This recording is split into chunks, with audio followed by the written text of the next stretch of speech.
መንገድ እየተከፋፈለች አማራ ሆኖ መቆም የለበትም እየተባለ በዓለም ላይ ትልቁ ጄኖሳይድ የፈጸመው ሂትለር እስራኤላውያንን ከ6 ሚሊዮን በላይ ህዝብ አንድ እንደ ሳሙና ስለጨፈለቀ ነው። ያገዛዝ ግን ብልጽግና የአብይ አህመድ ስርዓት ከዛ በላይኛ ግፍ አድርሶብናል። ከዛ በላይ በድሎናል። ከዛ በላይ ጄኖሳይድ ተፈጽሞብናል። በታሪክ አጋጣሚ ደግሞ ይሄን እያደረገ ያለ አካል በቀዳሚነት ሚኒሻ፣ አድማ ብተና፣ ፖሊስ ምናምን እንደሆነ ታውቁታላችሁ። ሰልጥናችኋል። አሁን ይሄን በዝርዝር ተመልሰን አንምጣበት። ግን እስኪ የሰለጠናችሁትን ነገር ስለ እውነት ውሰዱት። በቃ ተረዱ፣ ተግባራዊ ያድርጉ። እሱን መተግበር ሲቻል ነው ነፃ ልንወጣ የምንችለው እንጂ ውሃ ቢወቅጡትም ቦጭ ሆኖ እንዳይቀር ነገሩ ብስለት ያስፈልጋል፣ ጥንቃቄ ያስፈልጋል። አማራ አንድም መዳኛ መንገዱ ዛሬ ነው። እስከመቼውም ጊዜ እንዳይነሳ ሆኖ የሚወድቅበትም ጊዜ ዛሬ ነው። ይችን እድል ደግሞ የምንጠቀምባት እኛ ነን። እንደ አማራ ስንሰባሰብ፣ አንድ ቤት ሲኖረን፣ ስንግባባ የተከፋፈለ አደረጃጀት ውስጥ ገብተን ሳይሆን ከክርስቶስ በታች የሚያድነውን ፋኖን ተቀላቅለን ደግፈን ፋኖም ጭምር ሆነን የትግል የኛ ስለሆነ የእናንተ ስለሆነ ተገደንም ይህን ስርዓት መገርሰስ ስለሚያስፈልግ በዚህ መስመር ውስጥ መገኘት እንጂ በባንዳነት መገኘት የኢትዮጵያን ጥቅም የአማራን ጥቅም አሳልፎ በሚሰጥ መስመር መገኘት በእጅጉ ነውር ነው። በሰለጠናችሁት መንገድ ይሄን አስተካክሉ። ከዛ ውጭ ያያችሁት ነው። ከምርኮ አይወጣም። ለሆዱ ለጥቅሙ ብሎ ቢገባ ከኛ የሚዘል ነገር የለም። ሻለቃ ሙላት እንደተናገረው በእርግጠኝነት እናሸንፈውኛ ነው። ስለዚህ ደግሞ ቶሎ አሸንፈን ለማጠናቀቅ ድሉ ማማ ላይ ለማውጣት አጭር ጊዜ መጠቀም አለብን። ዋጋ መክፈል የለብንም። አንዱንም ተግባብተን ባይን ቁራኛ ተግባብተን ድላችን ላይ መድረስ አለብን። ዛውጭ እናንተን ስንማረክ ስንፈታ ስናሰለጥን ጊዜ ስናቃጥል እንዲህ አይነት ሂደት መቀጠል ስለሌለበት ከክርስቶስ በታች እንዳልኳችሁ የሚያድነን አማራነታችንና ክንዳችን ስለሆነ በዚህ ደግሞ እናንተ ቀዳሚ ሆናችሁ መገኘት እንጂ በባንዳነት መጠርጠር መገመትም በባንዳነት ቦታ መገኘትም አያስፈልግም። እስከመቼውም ጊዜ ታሪክ ሰንዶ ይወቅሳችኋል። ይሄን አስተካክሉ። እያየው ነው፣ ብዙ ወጣት እያየው ነው። እያሰለጥን ነው። ለምን መታ አትሰለጥን? ለምን ወታደራዊ ብቃትን ተላብሰ ለምን ጠላትህን አትመታም? እንደው አባቶችስ ምን እርሻችሁን ብታርሱ ምን ልጆች ይኖራችኋል? ልጆችን ብታሳድጉ። እኛ እኮ መታችሁ ታገሉ ይሄን አድርጉ አላልንም።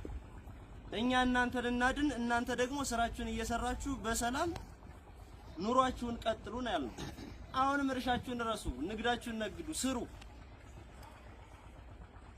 በዚህ መስመር ተገኝታችሁ ይሄ ስርዓት እንዳልኩት ይሄን ያክል ግፍ እያደረሰብን እሱን መንገድ እየመራችሁ መረጃ እየሰጣችሁ አሁንም ግፍ አታድርሱብን። በቃ ይሄን ሰልጥናችኋል፣ መድገም አያስፈልግም። አሁንም እኛ የዛሬ የመጨረሻ ቀናት በቀጥታ የምህረት አዋጁንም መሰረት ባደረገ መንገድ እንለቃለን። እዚህ በኋላ እዚህ ጋር ትቆዩ፣ ከዛሬ ጀምሮ ትሄዳላችሁ።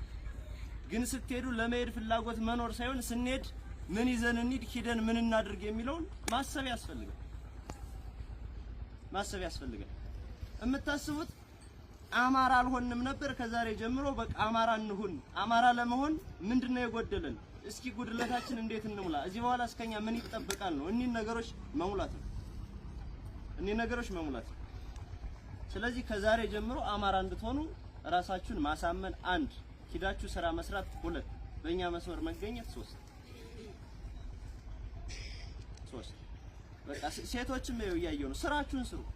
አባቶችም እስኪ እኛ በላይ ነው እንደው እድሜ ገደብ እንኳን እንደው አልበግራችሁም። እዛ መስመር ላይ ስትገኙ ስራችሁን ስሩ። በቃ ጥሩ አይደለም። እርሻችሁን ረሱ፣ ንግዳችሁን ነግዱ፣ ልጆች አሳድጉ። ከቻላችሁ እኛን ደግፉ፣ ያለዛ አንልም። ደግፉና አንልም። ግን ግዴታችሁ እንደሆነ የህልውና ትግል ልታውቁ ይገባል። ልታውቁ ይገባል። ለጥቅም ወይም ደግሞ ለሌላ ፍላጎት ብለን እየታገልን ዋጋ እየከፈልን እየሞትን እንዳልሆነ ልታውቁ ይገባል።